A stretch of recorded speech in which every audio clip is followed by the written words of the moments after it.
भोलू किसान के पास एक गधा था जो दिन भर खेतों में मेहनत करता था। वह गधा अक्सर अपनी किस्मत पर अफसोस करता और सोचता कि उसकी जिंदगी बस मेहनत और थकावट से भरी हुई है। धूप में सामान ढोते हुए वह खुद से कहता, ये जिंदगी तो जैसे मरने जैसी है। सुबह से मालिक के हुक्म पर चलता हूं और बदले में बस सूखी घास मिलती है, कभी कभी डंडे भी। जब भी वह थक कर धीरे धीरे चलता तो किसान तंज कसते हुए कहता, क्या नई नवेली दुल्हन की तरह मटक मटक कर चलेगा? अगर ऐसे ही चला तो सुबह तक भी बाजार नहीं पहुंच पाएंगे। गधा मन ही मन गुस्सा करता, क्या मुझे ओलंपिक की दौड़ लगानी है? सुबह से कुछ खाया नहीं, ताकत ही नहीं बची। जब किसान को गधे की हालत दिखती तो और गुस्से में आकर उसे डंडा मारता और ताने देता, क्यों ना तुम्हारे लिए दावत सजा दूं?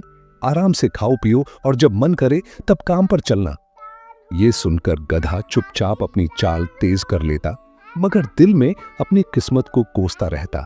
जंगल के जानवर कितने आजाद हैं, जहां चाहें जाएं, जो मिले खाएं और चैन से सोएं। उसी गांव के पास एक घना जंगल था जहां एक सियार रहता था। वो सारा दिन शिकार की तलाश में भटकता, मगर अक्सर उसे कुछ भी नहीं मिलता। ऐसे में वो खुद से शिकवा करता, दिन भर भटका और एक मरी हुई चिड़िया तक नहीं मिली। ये जिंदगी ऐसी हो गई है कि भूख ही मार डालेगी, फिर शायद मैं खुद किसी का शिकार बन जाऊंगा। शिकार न मिलने पर वह नदी किनारे चला जाता, प्यास बुझाता और किसी पेड़ के नीचे आराम करता। उसी दिन चंपक गधा वहां से गुजर रहा था। अपने मालिक की नाकदरी को याद करते हुए बड़बड़ा रहा था, मालिक खुद दावत उड़ाने गया है और मुझे घर भेज दिया। नदी देखकर वह रुक गया और पानी पीने लगा। ठंडा पानी उसे अमृत सा लगा, क्योंकि पूरे दिन उसने सिर्फ सूखी घास पर गुजारा किया था। तभी उसे आवाज आई, कम से कम तुम्हें सूखी घास तो मिली, मैं तो सुबह से सिर्फ पानी पर जिंदा हूं। यह सुनकर चंपक चौंका और देखा कि एक सियार पेड़ के नीचे लेटा हुआ है। चंपक हैरान हुआ, ये कौन है? पहले कभी दिखा क्यों नहीं?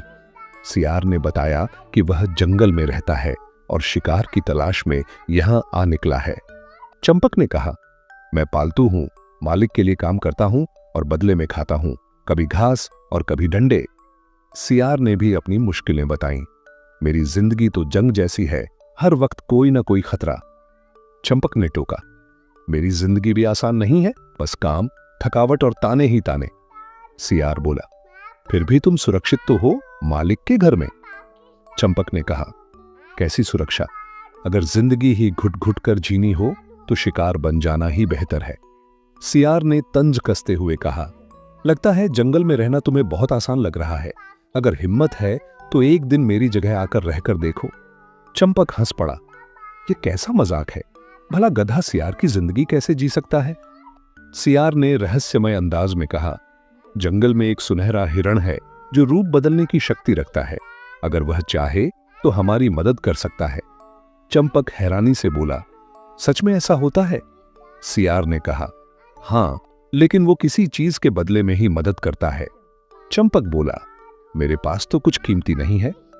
सियार ने मुस्कुराते हुए कहा, तुम इंसानों के बीच रहते हो, कुछ ना कुछ तो जरूर होगा। चंपक सोचने लगा, मालिक की बीवी ने सोने की अंगूठी खरीदी है जो अलमारी में रखी है। अगर वो ले आऊं तो शायद हिरण हमारी मदद कर दे। अगली सुबह चंपक चुपचाप वह अंगूठी चुरा लाया। नदी किनारे कालू, सियार, पहले से उसका इंतजार कर रहा था। चंपक ने अंगूठी दिखाई और दोनों चल दिए सुनहरे हिरण की तलाश में। कई घंटे बाद वे एक चमकती जगह पहुंचे जहां हिरण खड़ा था, बेहद शान और रोशनी के साथ। हिरण ने पूछा, तुम कौन हो और क्या चाहते हो? चंपक और कालू ने आदर से अपनी इच्छा बताई और अंगूठी उसके पैरों में रख दी। हिरण ने कहा, मैं जरूर मदद करूंगा, लेकिन अंजाम की जिम्मेदारी तुम्हारी होगी। चंपक और कालू ने सिर हिलाकर हामी भरी। हिरण ने आकाश की ओर देखा, कोई मंत्र पढ़ा और एक रोशनी उनके चारों ओर घूमने लगी। पलक झपकते ही चंपक सियार बन गया और कालू गधा। दोनों चौंके, उत्साहित भी थे लेकिन थोड़े उलझन में भी। चंपक, अब सियार, खुशी से बोला, अब न कोई मालिक न कोई डंडा। कालू, अब गधा, उलझन में बोला, ये क्या हो गया? ये जिंदगी तो बड़ी कठिन लग रही है। हिरण ने मुस्कुराकर कहा, नई जिंदगी एक मौका है, लेकिन नई चुनौतियां भी लाती है। अब जाओ और सामना करो। कुछ दिनों बाद चंपक ने समझा कि जंगल की जिंदगी भी आसान नहीं। भोजन मुश्किल, हर तरफ खतरा और रातें डरावनी। उधर कालू, जो अब गधा था, किसान के हाथ लग गया। किसान उसे अपने घर लाया और अगले ही दिन काम पर लगा दिया। कालू ने जल्द ही समझ लिया कि गधे की जिंदगी सच में बहुत मुश्किल होती है। कुछ दिन बाद दोनों की नदी किनारे दोबारा मुलाकात हुई। चंपक ने पूछा, कहो भाई, कैसा लगा? कालू ने जवाब दिया, अब समझ आया, दूसरों की जिंदगी देखकर अपनी को छोटा मत समझो।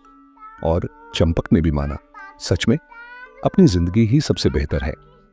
वे दोनों वापस हिरण के पास गए, अपनी गलती मानी और पुरानी हालत में लौटने की विनती की।